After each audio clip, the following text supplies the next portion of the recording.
Hi everyone! Welcome to our AMA with Goons of Balatroon. I'm Asad from TDFi, and today we have Matt from Goons of Balatroon. He is the community lead of this interesting project, and we're here to answer your questions about the different aspects of this project.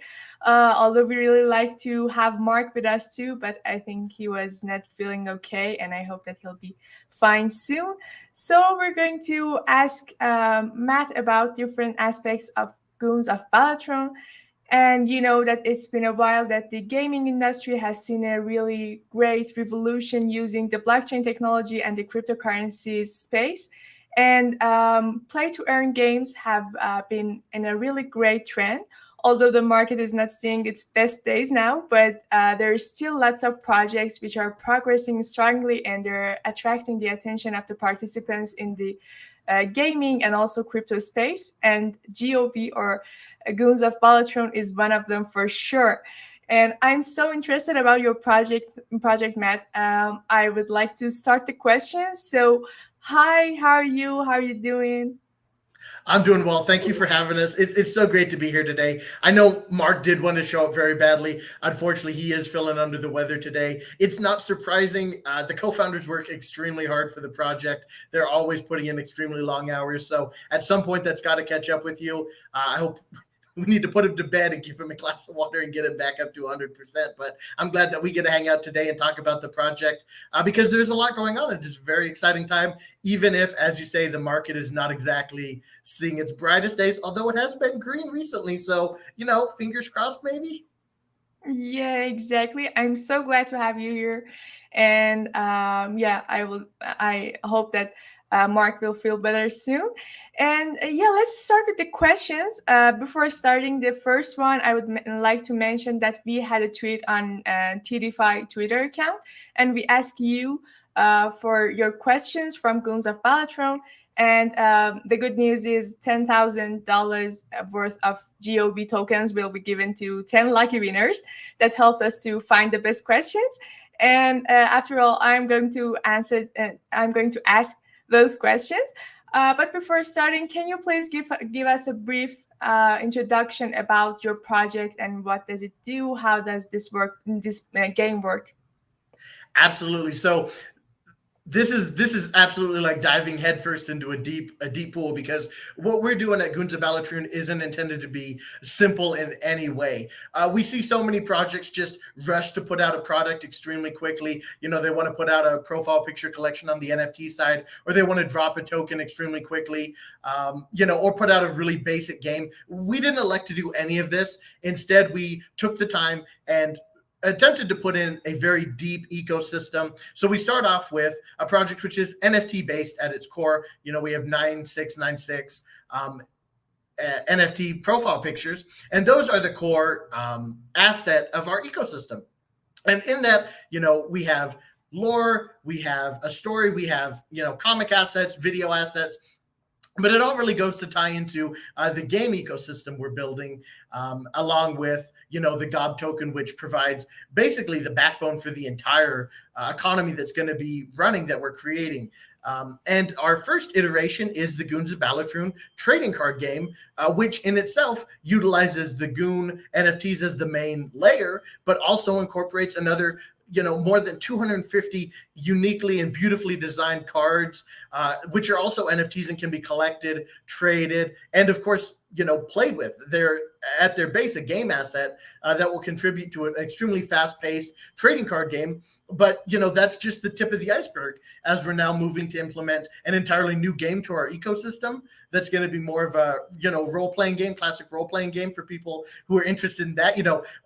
I think most people grew up playing trading card games, whether it be Pokemon, Yu-Gi-Oh, Magic the Gathering, but it's not for everybody. And so we're seeking to have as many products for as many different people as we can. So no matter what you're interested in, you can come to the Goons of Balatroon community and find something that is compelling to you.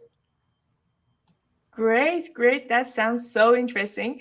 And I think also the graphics and the NFTs are really nice, and I really love the game. So, what are the key features that you would mention that you think that differentiate you from the other games and they will help you to succeed? Well, I'm going to readdress the previous thing I said. There's something there for everybody in our ecosystem. A lot of these projects, I don't really mean to even take shots at other projects because everybody's iterating on their own vision and everybody is building the project that they want to build. And our main focus is to build a project where, as I mentioned before, anybody can find exactly what they want. So we have, for our people who are just interested in art, we have our NFT collection, which our artist is amazing. Our artist, I remember when I first saw those concept pieces, I was blown away by how good they were. I mean, the art just stood apart from many other projects at the time. So for people who are just interested in the art, we've got both our main collection and we've got our, our Goon cards, which are all uniquely designed, over 250 of them to collect and trade. We have, for people who are more interested in the token side of things, we have the GOB token launching very soon. We have our NFTs, which yield the GOB token. So even though the token isn't available yet, but will be very soon, those who want to participate in the ecosystem can be yielding those tokens. And we have some of our community members who have just racked up a lot of GOB just by holding onto their NFTs. We have our collectors, people who were maybe not interested in the game, but are able to, collect all the cards or collect multiple different NFTs. And then, of course, we have our gamers, we have our players. So, I think what sets our ecosystem apart primarily is that there's something there for, absolutely everything. We're going to have an achievement system for those who want to be collectors and achievement hunters. And then, of course, I would say the other mainstay is, we're not looking to copy any project. We're looking to iterate on our own vision and do our own thing and do it carefully. When we are releasing the token, we're not just throwing a token out there. We're taking the time and we're doing things right legally. We're using legal counsel to make sure, the token does what it needs to do and, keep our community safe. When we are putting out our beta, as we're moving very close to it, we're moving slowly and making sure that, everything works the way we want it to. So instead of just rushing headfirst into something and putting out a project that isn't ready for the community, we're taking the time and, just adding as much quality as we can to it. Great. Thank you so much. And as you mentioned, your game is here to be suitable for all of the different audiences out there. There's a problem, there's an issue with lots of games that you have to be a pro gamer to earn from them or enjoy playing them. And how is it about GOB? Can beginners also earn from this game or use it or enjoy it? And should the users be pro gamers to be able and have the chance to earn from this game? Well, there is definitely going to be a skill progression system. So if you are a very hardworking player who wants to learn the strategy of the game, you are definitely going to find success. So it is a game where a skilled player can go far, but it is a game where you don't have to be a pro gamer. We are taking the standard trading card game formula and we're kind of turning it in our head a little bit. So if we have people who are actually interested in the game aspect, most trading card games of some sort, even coming down to Axie Infinity, which even though it's kind of a creature battler, it is still at its base a trading card game. You just get your cards through the Axie body parts. There's a mana system. We moved away from the mana system in favor of a fast-paced tile-based system, which is going to be very new for everybody. So whether you are a brand new player just learning it for the first time or a veteran player, you're going to be on pretty equal footing at first because we're doing a lot of things differently with the game. And we're looking to welcome new players to the ecosystem. We are limiting wallet connections. Well, we're not limiting it. We are seeking to allow users who are coming from traditional Web 2 gaming to join with a login account and then progress to a MetaMask wallet connection when they're ready. So we want our game to be accessible to, people who are traditional gamers, to people who are experienced crypto gamers. We're really seeking to bridge that gap between, Web 2 and Web 3, because there's an entire universe of gamers out there. And for the most part, they don't even know that Web 3 or crypto exists. And in some cases, they have a pretty negative opinion of, NFTs and NFT-based games. So we're seeking to change that and expand the ecosystem as we go. Exactly. You mentioned a really great point, and I wanted to ask you about this. Lots of traditional gamers who are Web2 gamers are not really interested in Web3 games because they think that they're too slow or they're not nice and they don't have really gaming and these kinds of issues. But I'm sure that you have found some solutions for this, and you want to attract the traditional gamers as well.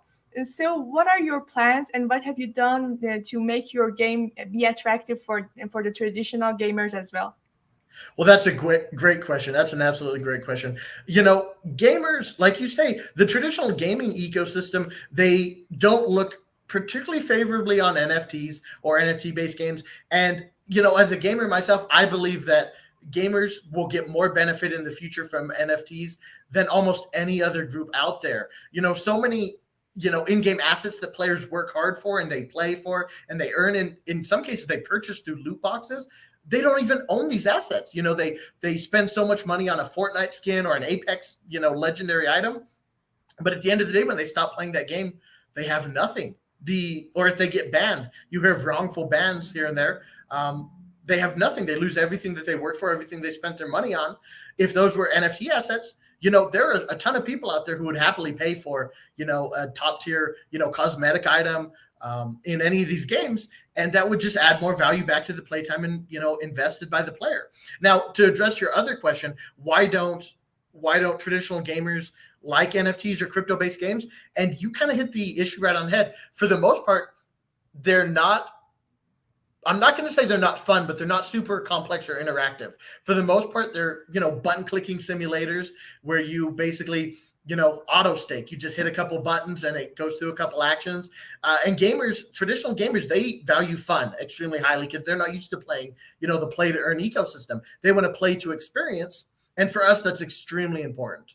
We're putting the fun factor first. Our lead game designer has over 20 years experience in trading card games, and he had literally zero interest in crypto gaming. So he approached this as how do we make this fun as a game first, and then we'll incorporate, the play to earn aspects that everybody in the crypto space is excited about. We'll do that second. So our priority has always been, how do we make this game appeal to people who want to have fun?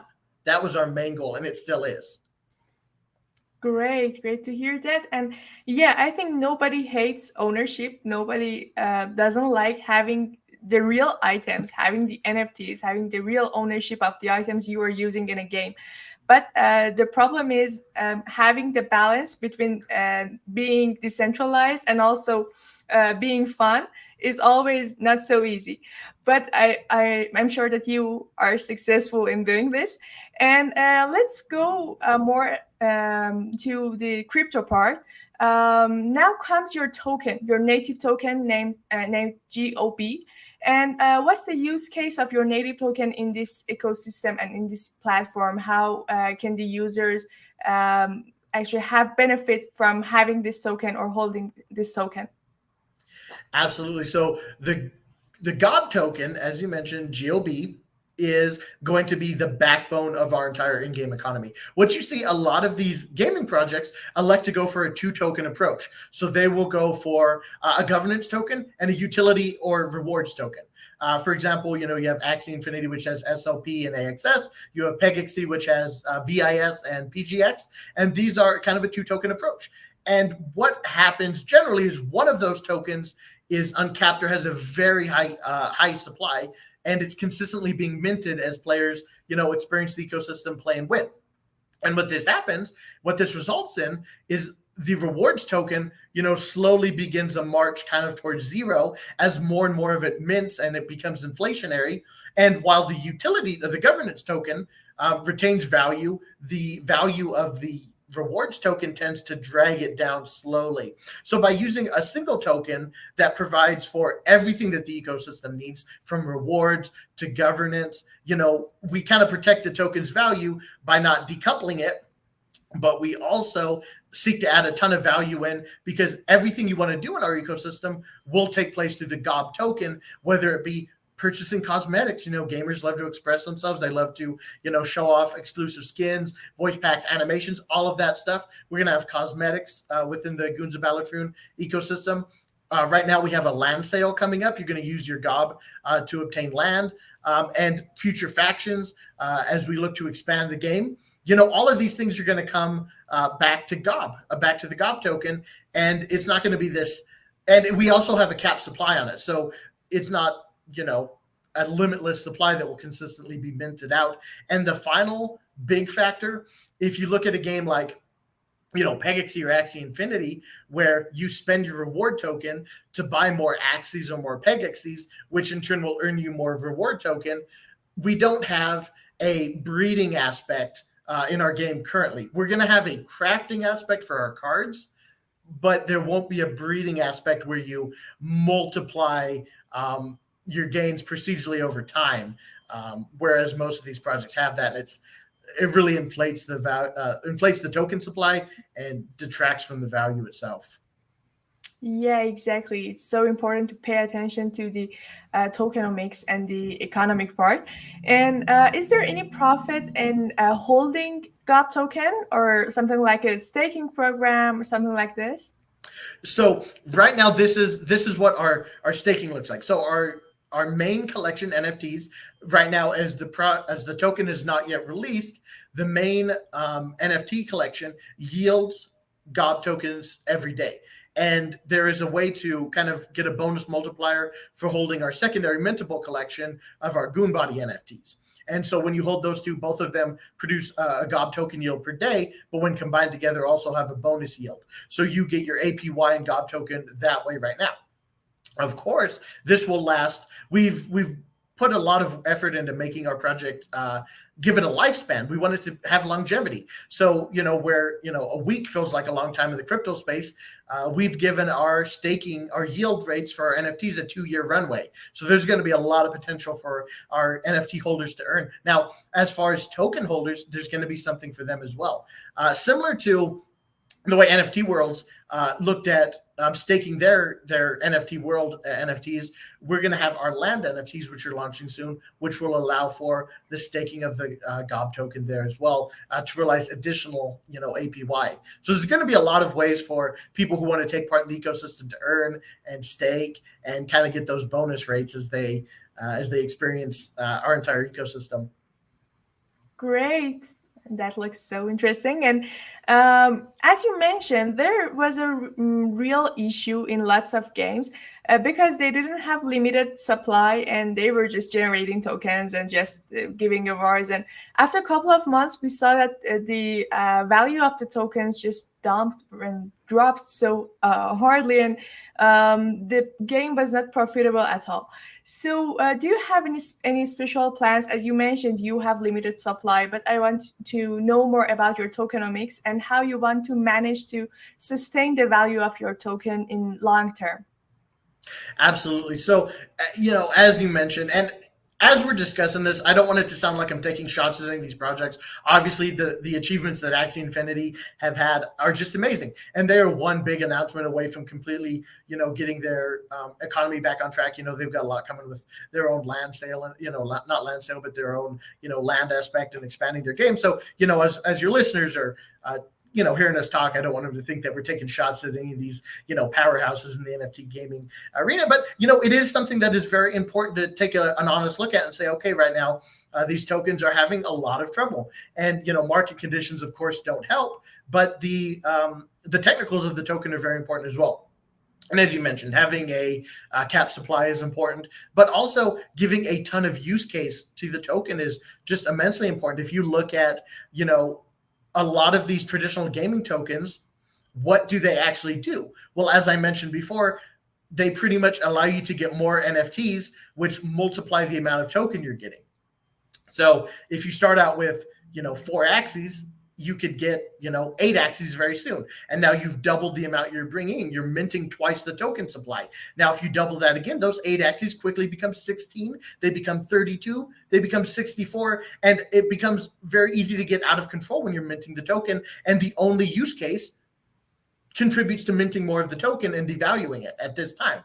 So by not having a breeding aspect in our ecosystem, you have your main NFT collection that multiplies your reward rates, but it doesn't get out of control at any point.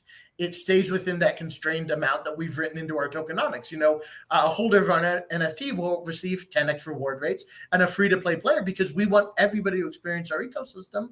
They're going to earn at 1x reward rates. So we've built these levels into our tokenomics already and provided a lot of use cases. So we're going to have token lockups to get on whitelists.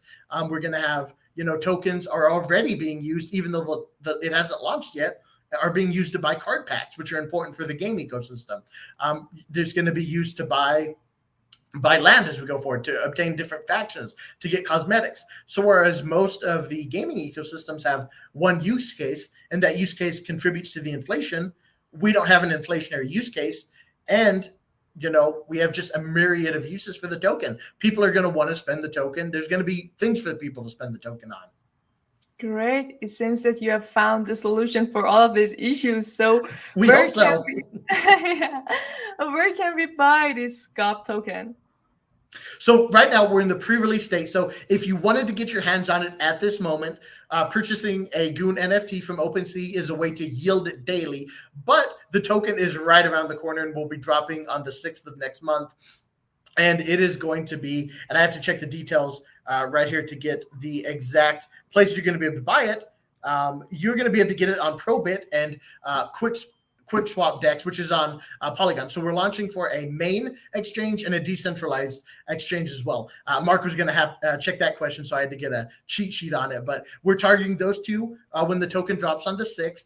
And like I say, the use cases are going to be immediate for that, as we have our land drop coming up throughout that month. So right after the token is launched and people can start getting their hands on it, there's going to be use cases for it. There's already use cases for it. Our users who are accruing GOB every day through yielding, they're able to spend it on card packs right now. So our token, even before it's launched, has a use case. Great. So do you have any tutorial videos or YouTube channel where the beginners can learn how to play or how to start? Because I think lots of our audience are now interested to start this game. And how can they learn how to play and how to start this interesting project? Well, right now, as we're approaching the beta release of the game, the closed beta, everybody's learning how to play the game. The team is learning how the game functions right now in a live environment. We're going to have our beta testers learning how to play it for the very first time. There's going to be a lot of learning that goes on. And so we have our standard YouTube channel, but we haven't switched over to informational content regarding like tutorials for the game. But I think that's going to be very exciting to start to implement once the game gets out in the wild. There's still room for us to make tweaks to the game structure itself. So we're looking to hold off on the extra tutorial stage until we have at least a couple iterative steps of the beta process. And then once we have players who are ready to actually begin jumping in earnest, it'll be exciting to get out that, tutorial content and show how things work. We've got some tutorials out there about how the deck builder works and the deck creator, because we've got those aspects of our ecosystem out there. And the next step is, of course, the game tutorial and learning how to play it for everybody who's joining for the first time. It'll be very exciting to have everybody learn together, and something I'm looking forward to. Yeah, but trust me, you have lots of fun and also cute videos on your YouTube channel. And let's talk more about your team, because it's always important for the players to know that the team behind the game has good experience in this space. Does your team have any experience in gaming or crypto field, or any highlights about your team members? Absolutely. So our team started off small. It was essentially the 3 co-founders and an artist. And it's grown rapidly. We have now over 25 people as we move away from just a small crypto project to a legitimate startup. We've expanded greatly and added immense talent to the team, and we're still adding talent to the team every time we get a chance. We've got people all over the spectrum. The founders, of course, have, they've been in the crypto space since 2017, and that's its own basically university degree of its own right. They have, the online casino business, so they understand game theory to a very deep extent, and they're highly committed to the project. The founders aren't taking a salary from the project, where you see most projects mint out and they just divide up the profits between everybody involved. They put the vast majority of the funds right back into the game development and got the work. So the founders themselves are highly committed, highly talented, and highly experienced in the field. And the team that they put together mirrors that. As I mentioned, our lead game designer has over 20 years experience in traditional trading card games. So they're bringing that wealth of knowledge in to make our game, again, fun to play first. And then we can add that economic layer that, the rest of our team brings. We have our head marketing guy is directly from the crypto esports sector. So he's got that experience right in there. We have just a myriad of talented developers, artists. I'm constantly impressed by everything that our artists are turning out. I get to see it behind the scenes, so I get to see the stuff that is still going to come out soon. And I just have to tell you, it is mind-blowing. So the team that we've built is so strong, so talented, and just absolutely Web3 natives. We're very fortunate to have people who have been in this space and have been experiencing it for a long time. It's interesting to say that we're finally getting to the point where you could say, well, I've been involved with cryptos for a long time. I see. That's impressive. And I want to ask the last question about the future. What's your vision, and where do you see Goons of Balatroon in the next years?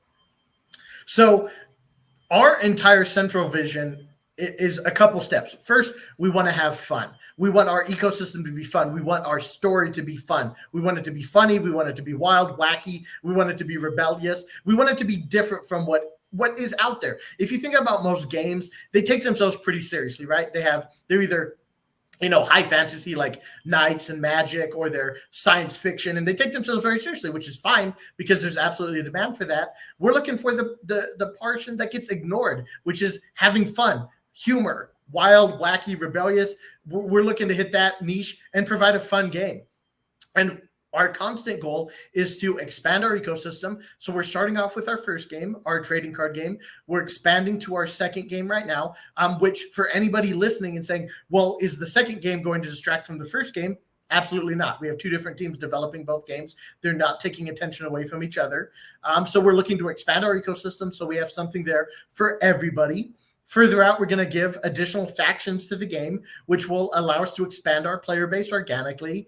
So we're going to continue to expand. We're going to integrate Web2 gamers into the Web3 ecosystem gradually, starting off with login accounts and moving over to wallet support to grow the next generation of Web3 natives. And we're just going to continue to drive value back to our ecosystem's assets. We're not looking to create an NFT or a crypto asset and just ignore it or forget about it. Everything that we create, we want to drive continued value to as we look to grow and expand just our ecosystem. So, Goons of Balatroon is just getting started, and there's a wide future ahead of us. Right now the market is in kind of a bear space. That next crypto bull run is coming, and we're very excited for it. Great. I'm excited too. And thank you so much. I think I asked all of the major questions, and thank you so much. I really enjoyed talking with you. And if you have any additional point you want to have a word with the fans of Goons of Balatroon, or you want to add any points about this game, we will be so happy to hear that. Well, it was so nice talking to you today. It's always great to hang out and share the Goon word, so to speak. Very exciting things are coming. As I mentioned, we have land coming up very soon, and that will directly involve the GOB token, driving value back to that. There's going to be reasons to want to hold the GOB token, and it's going to add a completely new dimension to the ecosystem as a whole. But look for big things to happen and continue happening with the Goons of Balatroon. It's a very exciting time, both in crypto, NFTs, and with our project itself. So, it's amazing to be here and speak with you about this. And I appreciate all the questions. There were some great ones. It was great to get. I think we talked about a lot of big stuff that, I'd want to know about from a community perspective. Yeah, great. I really enjoyed it. And I think that you gave us really great information about all of the different aspects of this project. And I hope that our audience also enjoyed this AMA. Thank you. Thank you, everyone, for being with us in this AMA. And follow TDFI, subscribe our channel for more AMAs, and we'll be with you. Thank you. Have a good day. Bye.